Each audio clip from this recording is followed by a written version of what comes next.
2020లో floods వచ్చాయి. సుమారు Annamayya dam కొట్టుకుపోయింది సార్. ఇక్కడ 100 కోట్ల మంది సంవత్సరాల నష్టం జరిగింది.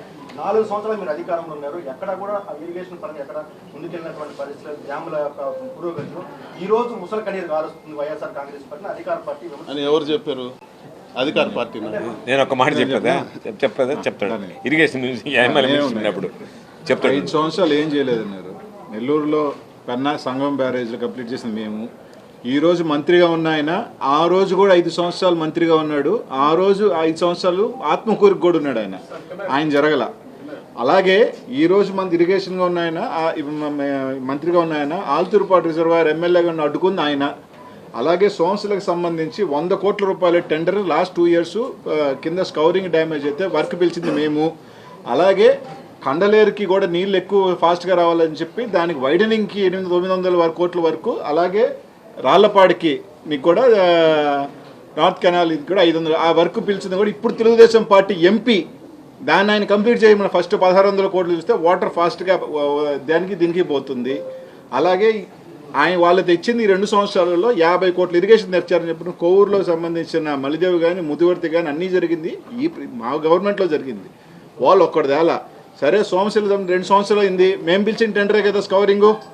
సోమశిల కింద పోయిన డ్యామేజ్ అయింది. ఆయన పోయి ఆ రోజు గొంతు చించుకున్న ఆయన మంత్రి రామనారాయణ రెడ్డి గారు 2 రోజుల క్రితం జగన్మోహన్ రెడ్డి గారు అటెంట్ మాట్లాడిన ఆయన 2 ఇయర్స్ అయిపోయింది. ఈరోజు మంత్రి కేవలం 100 కోట్ల రూపాయల పని 19 నెలలైంది, 30 వేసాడు కాంక్రీట్. దాంట్లో ఆయన ఇయకుండా మా మీద మాట్లాడతాడేంది? నువ్వు ఇరిగేషన్ సబ్జెక్ట్ మాట్లాడారు కాబట్టి అనిల్ క్లారిటీ ఇచ్చినట్టుగా ఒకటే విషయం చెప్తున్నాం. 2022లో దానికి సంబంధించి మనం హెవీ ఫ్లడ్ వచ్చి పోయింది. ఆ రోజు ఇమీడియట్గా శాంక్షన్ చేశారు దాన్ని స్టార్ట్ చేసేటప్పటికి ఆ తర్వాత టెండర్లు పిలిచి వచ్చేటప్పటికి దగ్గర ఎలక్షన్ వచ్చింది. చంద్రబాబుని తీసుకొచ్చారు. చంద్రబాబు ఏం చెప్పాడు? ఈ సీజన్ లోపలనే చేస్తానన్నాడు. మీరందరూ సాక్షి, మీడియా సాక్షి. 2024లో జూలైలో ఆగస్టులో చంద్రబాబుని తీసుకొస్తే ఈ సీజన్ ముగిసే లోపలనే చేసేస్తాను, నీళ్ళు వచ్చే లోపల అన్నాడు. ఇప్పుడు దాదాపు 19 నెలలు అయింది, చేయలే. ఈరోజు మేము చెప్పాం సంగం నెల్లూరు బ్యారేజీలు పూర్తి చేసాం. అనిల్ చెప్పినట్టుగా 12,000 క్యూసెక్కులు ఉండేదాన్ని 24,000 క్యూసెక్కులకు పెంచితే మేము ప్రభుత్వం ఆగిపోయిన తర్వాత ఎవడైతే కాంట్రాక్టర్గా ఉన్నాడో వేమిరెడ్డి ప్రభాకర్ రెడ్డికి కాంట్రాక్ట్ వస్తే తట్టెడు మట్టేశాడా?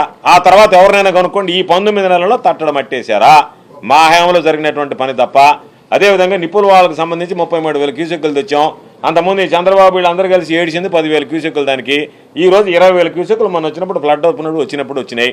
నెల్లూరు జిల్లాకు సంబంధించి ఇరిగేషన్ చెప్పినా, డెవలప్మెంట్ చెప్పినా రాజశేఖర రెడ్డి గారు, జగన్మోహన్ రెడ్డి గారి గురించి మాట్లాడుకోవాల్సిందే తప్ప చంద్రబాబుని గురించి ఎక్కడ కూడా ఆ ప్రశ్నలు అడగబాకండి మీరు. ఎందుకంటే రైతు ద్రోహి, రైతు వ్యతిరేకి రైతులు మాట్లాడేటువంటి మాట. అందుకని దయచేసి అటువంటి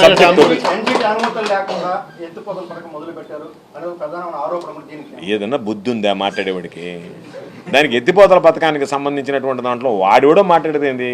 జగన్మోహన్ రెడ్డి గారికి ధైర్యం ఉంది కాబట్టి రైతుల పక్షాన ఏమైతే కానీ అని చెప్పి పోరాడి చేశాడు. ఇప్పుడు తెలంగాణ చేసింది, వాళ్ళు పోరాడి చేశారు. ఆ ధైర్యం లేకుండా నీకు ఆడలేక మధ్యలో ఉన్నట్టుగా నువ్వు రేవంత్ రెడ్డితో రహస్య ఒప్పందం కుదుర్చుకొని అది చెప్పకుండా దీని గురించి చెప్పడం కరెక్ట్ కాదు. కాబట్టి దీని గురించి మనం ఎంత మాట్లాడుకున్నా వృధా ప్రయాస. చంద్రబాబు రైతు ద్రోహి అనేటువంటిది అది ఎస్టాబ్లిష్డ్ ఫ్యాక్ట్.